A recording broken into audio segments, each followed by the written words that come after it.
اعوذ باللہ من الشیطان الرجیم، بسم اللہ الرحمن الرحیم۔ ماہ رجب کا ایسا عمل کہ جس کے بدلے میں پروردگار جو ہے وہ آپ کو بہشت عطا کرے گا، عذاب قبر سے بچا لے گا، اور پروردگار جنت سے ایک ایسی نہر جس کا نام رجب ہے، اس کے پانی سے آپ کو سیراب کرے گا۔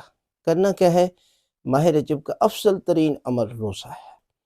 اگر آپ روزہ رکھتے ہیں نا، یعنی کم از کم ایک اور زیادہ سے زیادہ 3 روزے، اس کا مطلب یہ نہیں ہے کہ آپ صرف 3 ہی رکھیں اور باقی نہ رکھیں، جتنے رکھ سکتے ہیں رکھیں۔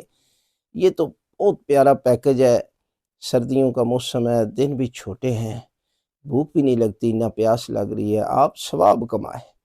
تو یہ ہے کہ آپ روزہ رکھیں، کیونکہ حضرت امام موسیٰ کاظم علیہ السلام فرماتے ہیں کہ جو بندہ ماہ رجب کا ایک روزہ رکھتا ہے تو جہنم کی آگ 1 سال کی مسافت سے دور کر دی جاتی ہے۔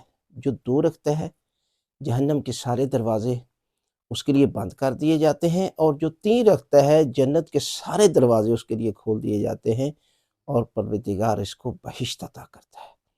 اور یہ وجہ ہے کہ اللہ کے رسول ایک جگہ سے گزر رہے تھے تو دیکھا عورتوں کے چیخ و پکار کی آوازیں آ رہی ہیں، تو اللہ کے رسول نے فرمایا کاش یہ ماہ رجب میں ایک روزہ رکھ لیتے نا تو پروردگار ان کو عذاب قبر سے بچا لیتا۔ لہٰذا آپ جو ہے وہ اس مہینے میں روزہ رکھیں۔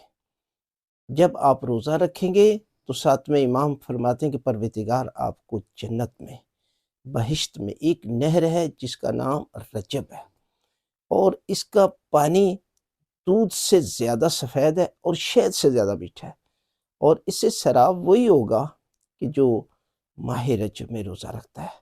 لہٰذا ماہ رمضان سے پہلے آپ جو ہے وہ شروع کر لیں، اور ماہ رجب شروع ہو چکا ہے، آپ جو ہے وہ روزہ رکھیں تو پروردگار اس قدر ثواب آپ کو عطا کرے گا۔